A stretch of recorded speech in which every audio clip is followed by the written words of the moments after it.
This channel does not promote any violent, harmful, or illegal activities. All content provided by this channel is meant for an educational purpose only.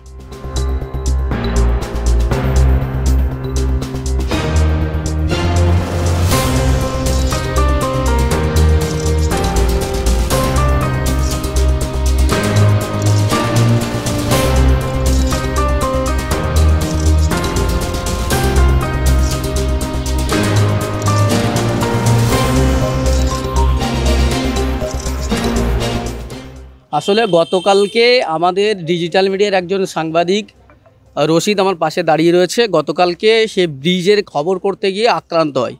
সেই নিয়ে আমরা গতকালকে কাশীপুর থানায় একটা লিখিত অভিযোগ দায়ের করি এবং আমাদের সংগঠনের পক্ষ থেকে আজকে আবার ভাঙড় থানাতে একটা আবেদনপত্র, একটা ডেপুটেশন জমা দিতে যাই এবং সেখানে আমরা ভাঙড় নতুন ব্রিজ থেকে আমরা প্রায় 20-22 জন সাংবাদিক মুখে কালো একেবারে কাপড় বেঁধে, যে গণতন্ত্রের উপর যেহেতু হামলা হয়েছে, সাংবাদিকরা হচ্ছে গণতন্ত্রের চতুর্থ স্তম্ভ, তাদের উপরে যেহেতু হামলা হয়েছে তাই গণতন্ত্রের উপর হামলা মনে করে আমরা নীরব প্রতিবাদ, একদম কালো দিন মনে করে কালো একেবারে মুখে কাপড় বেঁধে আমরা প্রতিবাদে করে সেখানে থানায় গিয়ে একটা ডেপুটেশন দেয়।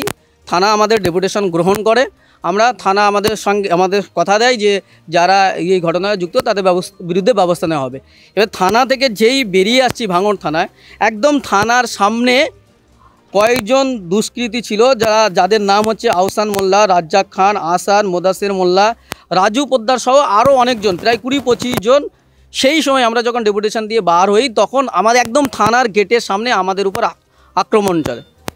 আমরা মনে করি যে সাংবাদিকদের উপর আক্রমণ মত প্রকাশের স্বাধীনতার উপর নগ্ন হামলা, এবং থানার সামনে যদি দুষ্কৃতীরা এমন বর্বরচিত হামলা চালাতে পারে তাহলে এটা আইন শৃঙ্খলার চরম অবনতি এবং প্রশাসনের ব্যর্থতা প্রকাশ পায়। যদিও পরে পুলিশ এসে তাদের হাত থেকে আমাদেরকে রক্ষা করে এবং তারপরে আমরা এই ঘটনারই আবার নতুন করে ভাঙড় থানার আবার লিখিতভাবে আমরা অভিযোগ জানাই। পুলিশ আমাদের অভিযোগ গ্রহণ করে, এই তার কাগজ আমাদের রিসিভ কপি।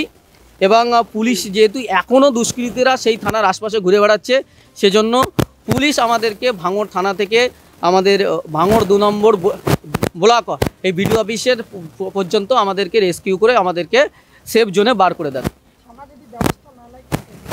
আমরা থানাকে ইতিমধ্যেই জানিয়েছি যে আমরা বলে দিয়েছি যে প্রশাসন অবিলম্বে প্রয়োজনীয় ব্যবস্থা গ্রহণ করবে, নাহলে আমাদের ডিজিটাল মিডিয়া ফেডারেশন যে সংগঠন আছে এই সংগঠনের পক্ষ থেকে আমরা বৃহত্তর আন্দোলন যাব। ইতিমধ্যেই আমরা রাজ্য কমিটিতে জানিয়েছি এবং আমাদের যারা লিগ্যাল সেল আছে লিগ্যাল সেলকে জানিয়েছি। তারা বলেছেন যে এটা নিয়ে আমরা আজকে রাত্রে আমাদের রাজ্য কমিটিতে মিটিং হবে এবং আমাদের যারা লিগ্যাল সেল রয়েছে, যারা আইনজীবীরা রয়েছেন, তারা বিষয়টা দেখছেন। আগামীকাল যেহেতু পুলিশ আমাদেরকে কথা দিয়েছে যে আমরা ব্যবস্থা গ্রহণ করব, এবং পাশাপাশি এটা যে থানার সামনে এরকম কেন হচ্ছে, আমাদের আইনজীবীরা কি লিগ্যাল ব্যবস্থা নিলে হয় সেটাও নেবেন, ওনারা জানিয়েছেন।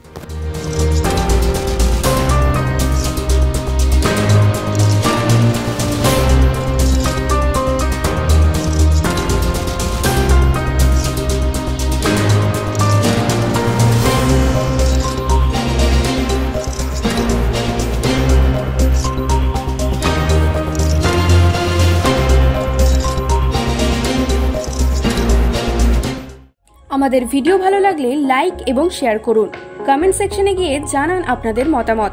আরও ভিডিও পেতে আমাদের চ্যানেল সাবস্ক্রাইব করুন এবং প্রতি মুহূর্তে খবরের আপডেট পেতে প্রেস করুন বেল আইকন।